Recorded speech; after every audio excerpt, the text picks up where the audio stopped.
No outono puxose en marcha o convenio asinado entre a Xunta de Galicia e a Universidade de Santiago para volver a abrir fosas en que se sabe que houbo enterramentos de represaliados durante e despois da Guerra Civil. Estes meses trabállase en 3 fosas situadas no municipio coruñés de Aranga e nos pontevedreses de Crecente e Vilagarcía. Un equipo do Vivir Aquí foi autorizado para asistir moi de preto aos traballos e coñecer as persoas que os desenvolven e algúns dos familiares dos buscados. Unhas 5.000 persoas represaliadas polo réxime franquista permanecen soterradas en multitude de foxas dispersas por Galicia. Foron a consecuencia da Guerra Civil e despois nos anos seguintes. Ao longo de moitos anos houbo un manto de silencio que invisibilizou tanto as vítimas como os seus familiares.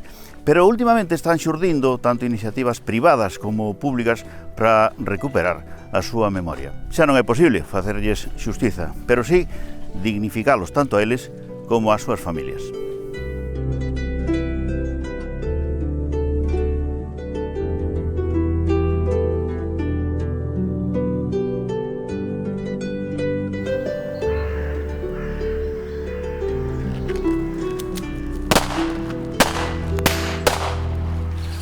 Os comandos da morte actuaban tamén por mor das denuncias que se facían uns veciños contra outros.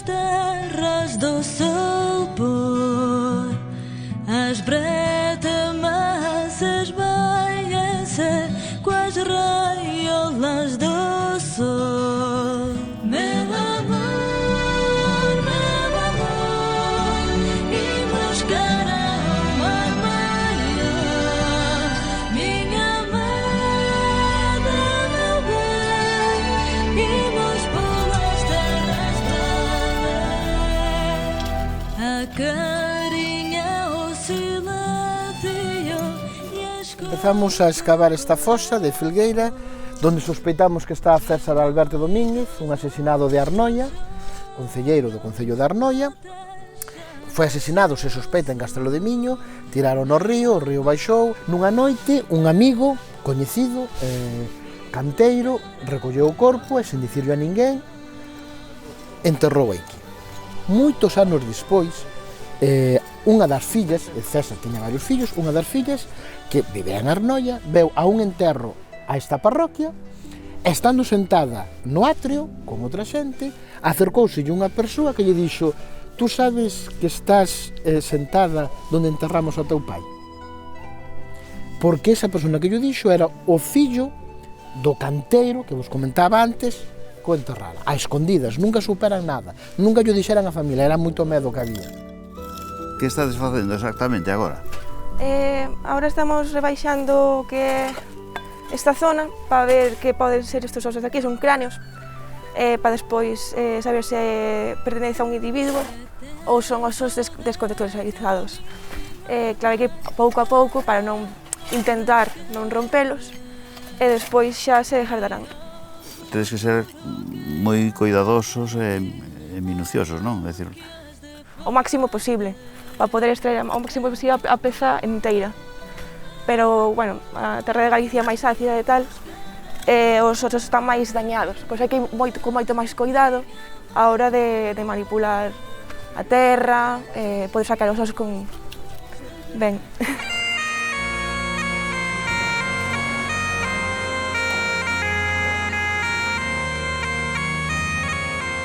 Un esqueleto es apenas el 10% o menos del 10% de un cuerpo, ¿no?, de una persona. Cuando estamos trabajando desde el punto de vista forense con menos de un 10% del cuerpo y encima el cuerpo está en muy mal estado, el esqueleto, perdón, está en mal estado o deteriorado, pues entonces se dificulta mucho más, ¿no? No es un trabajo forense al uso. Yo estoy en este momento interviniendo como médico forense del Instituto de Medicina Legal de Galicia, pero es un trabajo que se hace no en el ámbito de la Administración de Justicia, sino en el ámbito de los derechos humanos, ¿no?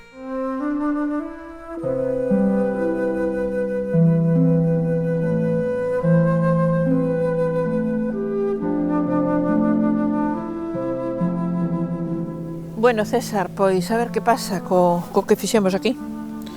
Bueno, a ver que sale dos que atoparon. Claro. a ver que dan esas probas. Sí.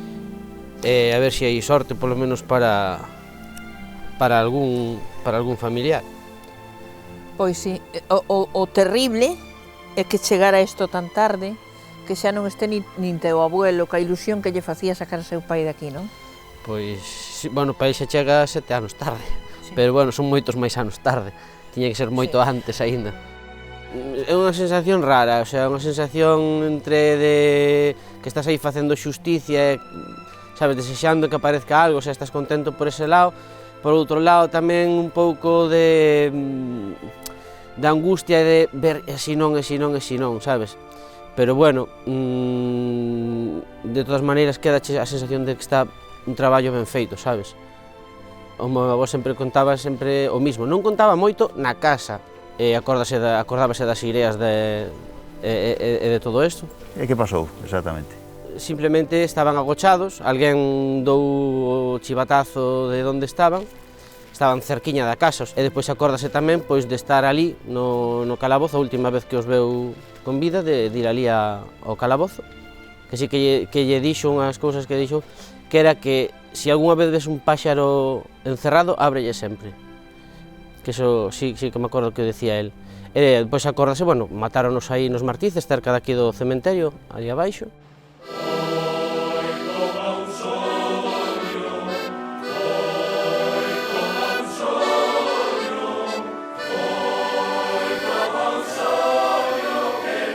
A idea de que estos son mortos de guerra civil é falsa. Aquí non houve guerra civil. A esta xente non estuvo en ninguna guerra. Estes 5.000 persoas que mataron en Galicia fusiláronas, executáronas, perseguíronas, paseáronas, pero ali non había frente, nin había guerra, nin formaban parte dun exército. E o mesmo ocurre con outros milleiros de persoas que foron asesinadas en España. Case sempre as hordas da morte saían a noite. Visitando os perseguidos un a un, arrincando a persoa da casa familiar no que se deu en nomear irónicamente como paseos.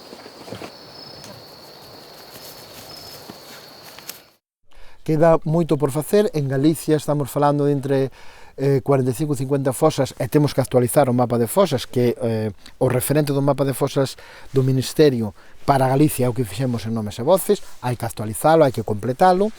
Estamos falando de moita xente asesinada. En Galicia a maior parte dos asesinados foron o que se chamou extrajudicialmente. Eu levo estudiando isto varios anos. Claro, non deixan de ser persoas, hai que ter un respeto cara a eles. Claro, o sea, se fosen familiares meus, obviamente. Pero bueno, sí que teño sensibilidade e tal, porque hai que ter eso, respeto hacia as persoas.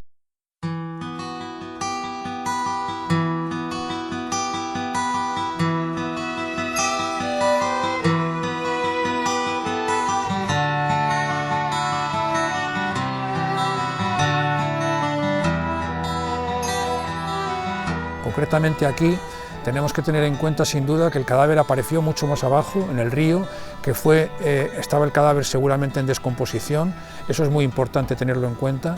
En segundo lugar, fue trasladado aquí y enterrado aquí días después, es decir, esto no es lo mismo que cuando ocurre un fusilamiento o cuando ocurre una ejecución sumaria, que matan a una persona al pie de una fosa y cae a la fosa, es una circunstancia distinta, ¿no? Por último, el elemento no menos importante por ser el último, el elemento de la identificación, ¿no? De saber quién es esa persona, ¿no? Con estos 5 objetivos, ¿no? Si cumplimos con estos 5 objetivos, que generalmente pueden cumplirse con los 5, pues tenemos una información muy valiosa y podemos por lo menos decirle a la familia, tu padre está aquí, ¿no? Teño sentimento de reparación, de xusticia por abrir esta fosa, de agradecemento aos que nos están botando mans de todos lados. Teño ese sentimento, pero tamén teño sentimento unha vez que se escavou, pois que os asesinaron 2 veces, cando os sacaron da súa casa, sempre de noite, e pola espalda, e agora, cando nos damos conta que fixeron pilas de nichos encima, que lle botaron cadáveres encima e que eles están abaixo de todo, e que algúns deles van a ser irrecuperables se é que algún día se volve a abrir esta fosa. A ver en que queda eses 3 restos que apareceron, Parece ser que un deles é unha muller que ten unha huella de bala no cráneo. Entón, a ver se temos a sorte de atopar algunha das dúas mulleres que estaban nesta fosa, Josefa González e Pilar Fernández. A ver cal delas pode ser. Non me gusta o término que utilizamos e que é o de dignificar as víctimas, non? As víctimas eran dignas, siguen sendo dignas. O que estamos construindo co que facemos é unha memoria democrática para as víctimas. É dicir, estamos falando de xente que ten netos, bisnetos e fillos que non saben onde están, os seus corpos, que foron asesinados por unhos golpistas. Home, parece que é unha obriga humanitaria, non só democrática, atopar esa xente e convertir ese proceso e eses lugares nun espacio de memoria democrática. Esa é a cuestión. Non sei se tes fillos ou non. Sí, teño fillos, sí. E manterlles viva a memoria? Sí, bueno, de feito trúxenos aquí, O sea, trúxenos aquí. A min gustame que, claro, un ten 13 anos, xa se entera das cousas, e o outro ten 7, pero bueno, quero dicir, polo menos que vayan sabendo, sabes, que vayan vendo, porque senón, ao final, a xente despois non sabe nada. De feito, hai moitos chavales, incluso máis maiores, que eles, o sea, da miña edad, máis pequenos que non teñen nin idea de nada.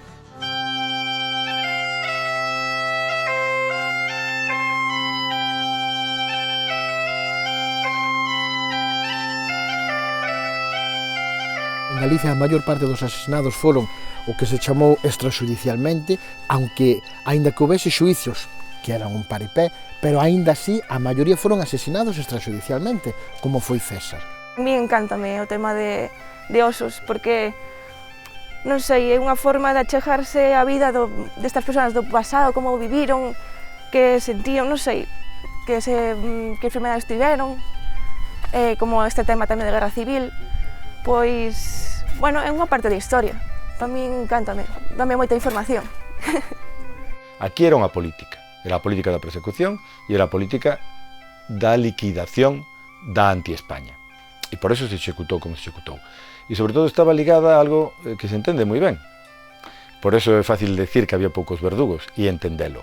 Nun golpe militar do que se trata de obter o poder, de conseguir o poder. Solo que tiñan tan pouco poder social e tan pouco poder político que por eso tuveron que utilizar tanta violencia.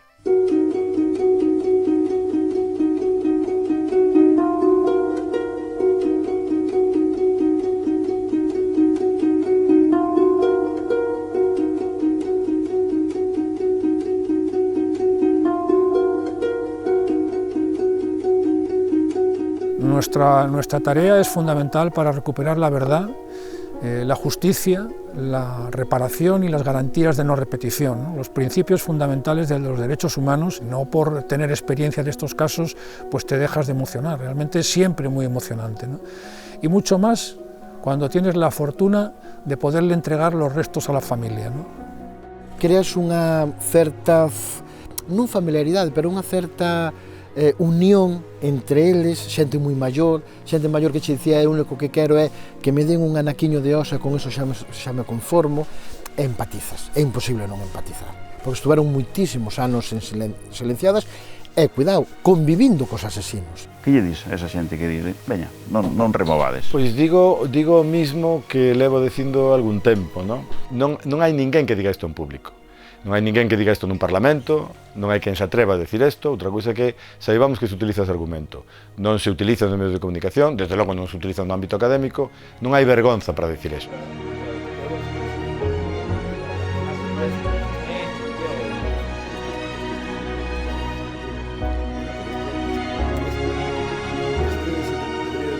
Quen di eso, consciente ou inconscientemente, está utilizando o argumento dos verdugos. Quen o diga, que saiba que consciente ou inconscientemente... Aquí hai moito xesuíta que eu me encontro cando veño aquí polas noites, algunha vez que tuven que estar, dá un pouco de medo isto. Sí, ridimos. Oye. Volvo a empezar outra vez. Volvemos con a mesma historia. Volvo con a mesma historia. Sí.